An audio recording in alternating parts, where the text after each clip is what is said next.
Hey, I'm Jason Wood, the VA Loan Guy and host of the Armed and Ready podcast. Please come and check out this exciting episode we have for you.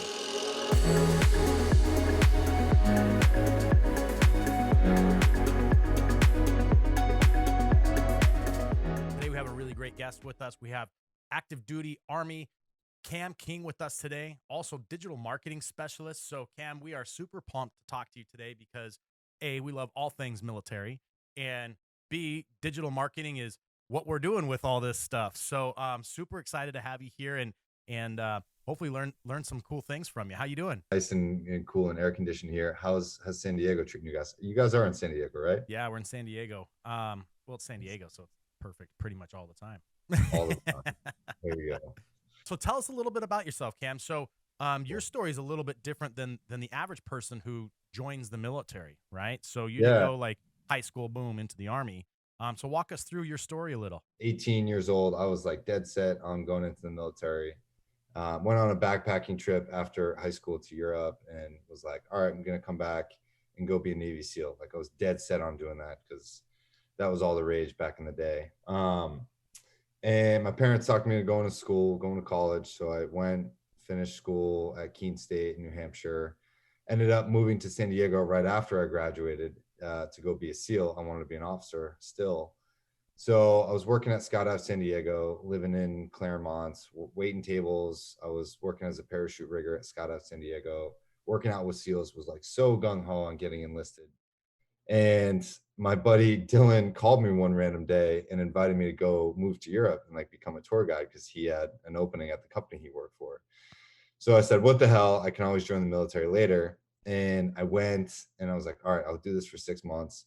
Moved to Florence, Italy on a whim, like within a week, sold all my stuff, car, broke up with the girl I was seeing at the time, and just totally 180, like life change. Ended up staying for 2 years, right? Had the time of my life living in Florence and Rome and just taking students all around. And ended up meeting a girl. We ended up dating, moving back to Boston, where I'm originally from, and got involved in advertising. So I worked in advertising for like the past decade. And so worked in new business, pitching deals, working with big companies like Louis Vuitton, Aveda, Xbox, Microsoft, Facebook, Amazon at some point. I pitched a ton of really cool companies and was like really just doing well in my career. And we ended up moving to Colorado just because Boston is so small that it's like everyone gets married, has kids, works themselves to death, roots for the Red Sox, lives and breathes the Patriots all 4 seasons. And so we moved to Colorado to get a breath of fresh air. And that relationship didn't work out. I was working with a new agency out of Chicago, and Denver was cool for a year, but I was just ready for something else. And this is right before COVID now at this point. So I ended up getting picked up by an agency, an event agency up in Portland, Oregon, moved up there for a great job at a 600-person global agency. And that was like really the number one agency in my career echelon, right? Right. That was like top, the premier industry. And I was just loving life. I was having a great time. And then boom, kind of COVID hit. And I was like assured my job wouldn't get laid off. And then COVID got worse the next month. And then I eventually got laid off. So now, after having moved from all over the country, really all over the world and back again, I was like, okay, I don't want to stay in the Pacific Northwest without any friends, family, or job. So I moved back to Colorado, opened my own agency, a new business consultancy that I still do on the side. And one of my best friends also got laid off at the time. And he was like, dude, we never joined the Army. This is a special time. Like, we're too old to be SEALs now. He's like, let's go be Green Berets. So we looked into it and I said, okay, I'll look into it. Like, I'll file the paperwork, I'll go take the test, I'll go do the physicals, all that. And everything just worked out. Like, it was crazy when the universe kind of all falls into place for you. And it just all happened so quick that I was just like, all right, fuck it, let's go. And so I enlisted and left in January 2021, and 6 months of basic training, airborne school, and now being here at Fort Bragg, getting ready for selection and the prep course. It's been a whirlwind of a year. And I still can't believe to the day that I'm here doing this. But looking back, I wouldn't change a thing, honestly. Um, Yeah. and you heading into special forces, how does that track really work? I mean, you walk into the recruiter's office and say, hey, look, I'm willing to join if I can get here. And do they just line you up with everything? Because I've heard other stories in recruiting offices like, yeah, yeah, yeah, you can do whatever you want in the military, and then you end up, washing dishes or something, Yeah, you definitely have to go to a recruiter knowing what you want to do. So there's a lot of due diligence that's required on if you're enlisting or even commissioning as an officer. Even with the college degree, I decided to go enlisted because it was a faster route, right? So I did all of my homework, an extensive amount of homework. I mean, working in the professional world, to just do your own research before you make any sort of conscious decision. So I think a lot of the younger guys, whether you're 18, 21, 24, or in your 30s, because I joined when I was 30 years old, there's no right or wrong way to do it. Just do your research about what you want to do. I know that the male body doesn't really begin to deteriorate until after age 36. Age 36 is like the male peak performance mentally and physically for a man if he takes care of himself. So I looked at that. I looked at my special forces contract, which is called an 18X. So 18X is basically the MOS. It guarantees you a special forces contract as long as you continue to meet the requirements throughout basic and infantry training. And a lot of people get fucked over because they don't know what they're looking for. And so recruiters just want to get people in so they can get their bonuses and they can fill their quotas and then they can move on in their own careers, which is unfortunate. I had a great recruiter that really took care of me, but I also knew what I wanted as an older guy. So it was easy. And there was really no surprises for me along the way. Recruiters don't know everything. So the more research you can go in with, or if you know someone, or if you have a friend in the military, or if you want to reach out to someone in the military, we're always willing to talk about it. Reddit is a great place for information too. Yeah. Yeah, that is a good resource. You're in the middle of it right now, and, now you're still doing some marketing and stuff on the side, I presume? Yeah, the one thing I missed from kind of being away from everything for 6 to 8 months at basic training, airborne, and infantry school was just I really missed being in business, like connecting with other people, helping them grow. And being in new business previously for agencies, I've worked for small, medium, and large agencies in Boston, Chicago, Portland, and Denver. And working with agencies and doing new business, you're not just selling something. You're not working at a tech sales company, but you're connecting with people in a very authentic and genuine way so that you can offer something to them in the future. And if you can help them meet somebody else or help them do whatever, just be a resource and nexus for information. I really, really miss that. And so when I opened my own agency was based upon new business sales and growth and really helping business owners, clients, entrepreneurs strategize about how to kind of unfuck themselves. Um, and a lot of people that run their own businesses have their own brands, work as CMOs, marketing directors, brand managers. They all get in their way, right? And they can funnel marketing with all of these things that they don't need to be doing. And I look at the whole picture from like a personal perspective. What are your habits at home? How do you live your life? To how that's relating professionally. Are you succeeding? Are you growing? Are you stagnant?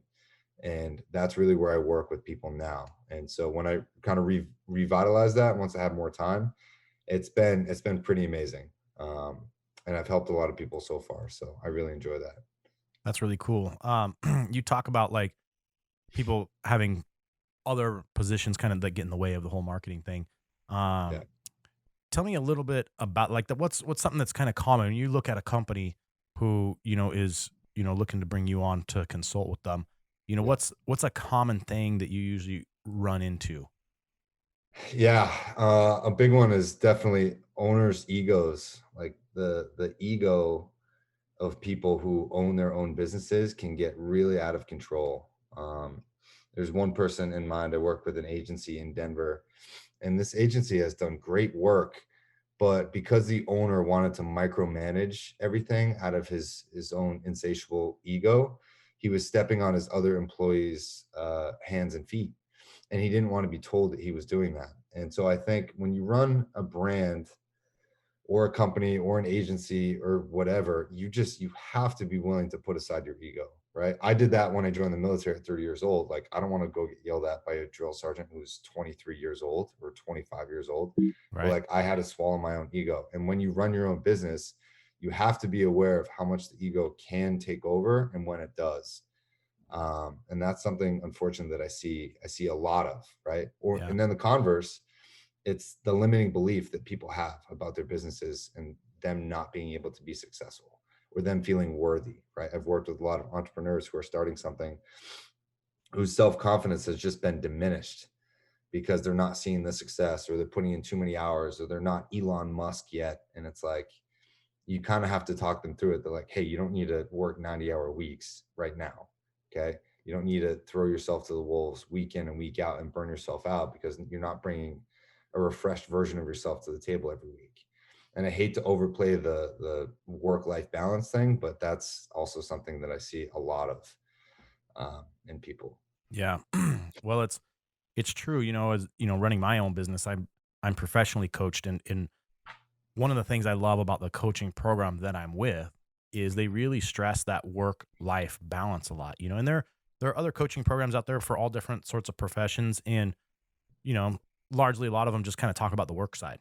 And so Yeah, it creates like these super workers, right? And now you're working 80, 90 hours a week, and maybe you're just killing it, but you're working 80, 90 hours a week, right? So like, you back to what you said, you're not the refreshed version of yourself week in and week out. And that has other undertones that can affect things for you for sure. totally. Um, so yeah, being able to have that balance is really, really crucial. You can't just do it all the time. No, no, absolutely not. And man, I fucking, excuse me, I'm swearing a lot. I'm from Boston, but I do kind of, I hate the word coach. Like, I don't consider myself a coach or a consultant. Like, I haven't found the right word for that yet. And my clients say, no, no, no, you are, like, you're my business coach, whatever. And I go, okay. But instead of just focusing like on the work-life balance, because I've noticed a lot of people are not optimal with their time, especially their time off, right? People will scroll through Instagram or they go shopping. They're not really taking the conscious time to refill their cup back up. So the one thing that I do to sort of open up that work-life balance is I'll assign different challenges to my clients, like week in, week out. Like, some of them at different times, I'll have them go and lie in the middle of a road, like on the yellow line, and just look up at the sky for 30 seconds, right? Like in the middle of a street, even if it's a busy street or not. Or I'll have them put their feet into an ice bucket for 10 minutes and then write down how they think, or take cold showers, or I'll have them go get a deep tissue massage. Like, I'll assign these things as like homework so that it's opening their awareness, right? If they're kind of an introvert, I'll say, cool, you're going to a hot yoga class and you're going to go sweat a bunch in front of strangers. Like, whatever they're kind of struggling in, I'll push them more in that direction, which tends to open up their work life balance and just their mental awareness. So now they have a new experience under their belt that they can bring to the table and bring that sort of new creativity back to their work, which I find really helps too. Yeah. Oh, that's really cool. Really gives you some different perspective. And I Mhm. was just kind of thinking about like my home balance, and what am I doing in my spare time? I mean, with young kids, it's consumed with young kid activities usually. Um, but yeah, when we actually have nothing going on, I was just thinking about it. We're not really doing anything, which Right. sometimes that's okay. Totally. But yeah, I think having a little bit of a plan with your downtime is pretty cool. That's really cool. Right. Not everything needs to go on Google Calendar, but having nothing box time is just as important as doing other important stuff too. Yeah. Yeah, absolutely. So you're going through training right now, and I know we've got, a hot topic in the news, which is this Afghanistan withdrawal, right? Yeah. Um and with whatever liberty you're able to talk about what you're hearing and seeing on your side of the coin, um, how is that impacting, your training right now? Is it part of what you're being taught or discussed or anything like that? Right. We see a lot of news right now. We're not getting a lot of news other than what we sort of talk about internally, and we're not actually allowed to speak poorly about the commander in chief or the governing bodies of the military being in active duty. But I think, number one, it's a shame, right? What's going on over there is just sad on all levels. Seeing those images and videos of people hanging out to planes, it's the last thing you want to see after us spending 2 decades there. The amount of equipment that was left there, whether that was for the Afghan army or an oversight, is very sad and challenging, I think, to a lot of taxpayers who go, what are we paying the military for, right? Like, where's our money going? I think a lot of people saw a poor management of that. I think people were very surprised that we just had no sort of pullout plan for, especially for the people that worked with us, Yeah. whether they opted to stay in the country and thinking it would be safe, or whether, we just completely um, missed the liberty of extending them an olive branch to come to this country. I think that was very sad too. Now we have what, 6 days to get as many people out as we can, and we got 19,000 people out yesterday. And the CIA director is meeting with the Taliban, and no one knows what that's about. So I think it's a very precarious situation, and I can't say that I'm surprised how it turned out. It definitely breaks my heart, and I know it angers a lot of veterans in this country Yeah. seeing that, because people lost their lives over there. And if you haven't heard the facts and figures, we haven't lost any service members apparently over in Afghanistan in the last 18 months. And we've lost, I believe, a few thousand soldiers in those 20 years. In the Afghan National Army, I believe those killed in action were around 75,000. Wow. So the numbers are pretty disparaging, but the Afghan National Army is just non-existent right now. And you have a land that's existed for thousands of years and has held, amazing resources. But the last person who conquered that actual area on planet Earth was Alexander the Great. So no wars, no battles, no country has ever been able to obtain and hold that area of Afghanistan for whatever reason. And I personally think that the reason that we're over there was to sort of um, keep China and Russia away from mining a lot of natural resources that exist in that area of the world.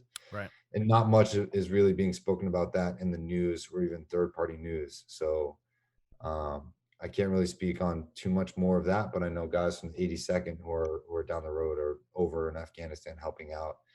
And I know a lot of different countries, France, Britain, Germany, the Australians are over there too, I believe. There's a lot of great people helping out. So, kudos to those guys and their families. Yeah. Yeah. The mining part isn't spoken about very much, and I know that Afghanistan has some pretty rich mines for lithium, Yeah. which we use lithium in so much electronically, right? But especially in electric cars and Hmm. batteries and so Satellites. Yeah. satellites. I mean, there's batteries for toys and your cell phone and all that stuff. I mean, lithium is so widely used nowadays, and is a great material. Um, but yeah, the mining of that stuff, it now opens up the door. You look at the U.S. embassy in Afghanistan is empty now and gone. But the Chinese embassy is fully functioning, and no one's messing with them. Who also are acquiring the bulk of the lithium mines across the world. So Yeah. there's an opportunity for definitely some skepticism on some of the decisions, which neither you nor I can control. But it's a bad situation all the way around, to say the least. Um, and my fear, and especially for a guy like you who's you know gearing up to go through all this amazing training and Mhm. come out on the other side as a special operator. um, my fear is that you're going to be back in we as a country are going to be back in that region at some point, um, fighting to help an ally or something, but probably with a lot less of our other allies behind us. Probably not going to have Britain and Australia and France and some of these other countries who did come to help us in Afghanistan purely because we asked, really, um, Yeah. and now we kind of left them hanging. Yeah. I hate to jump on the bandwagon, but the US is kind of sitting with an egg on their face because we buffed that situation.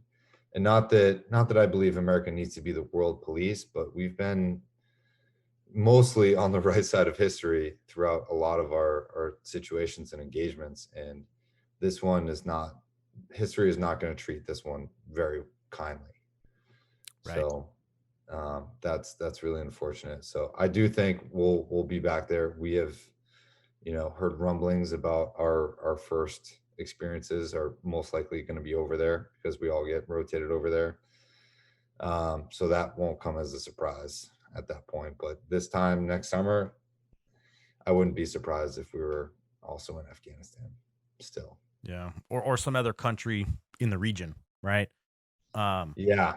Yeah. That area of the world is pretty precarious between, Pakistan is always doing, kind of sneaky stuff. And the Middle East is a wonderful place. I mean, I've met a plethora of people who are absolutely incredible individuals from over there, highly, highly intelligent and kind human beings.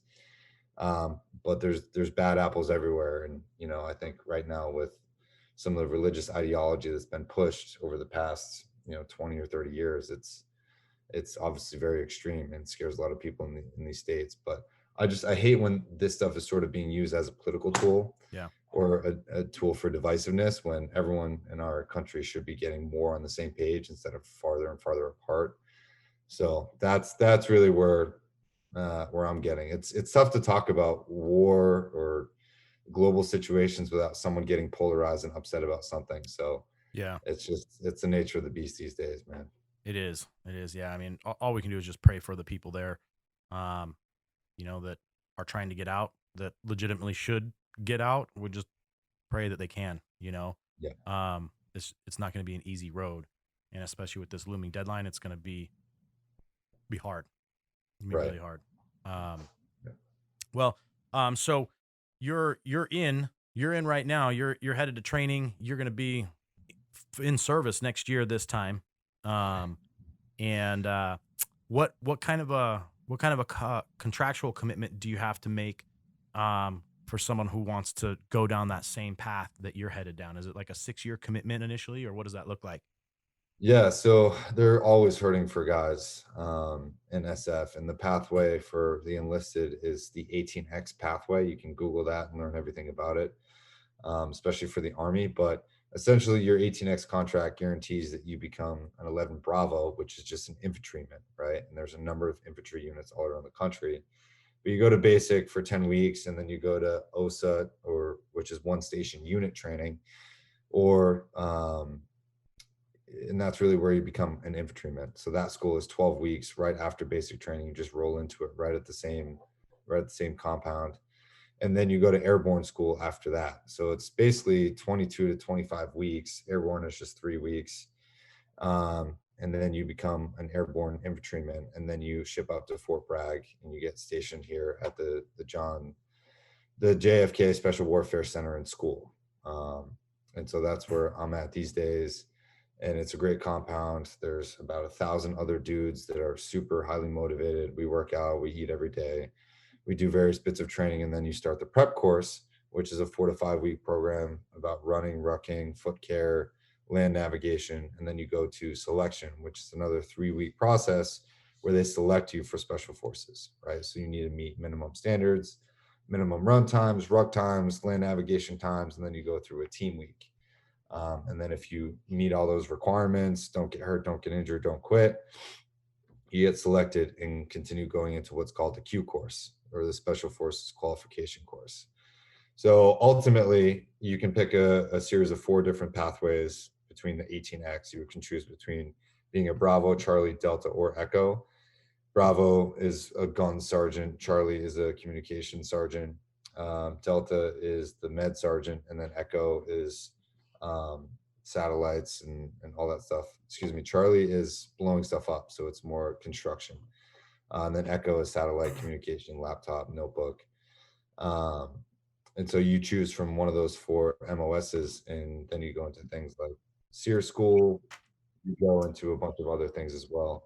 And that whole thing is about 6 to 9 months, 6 to 12 months.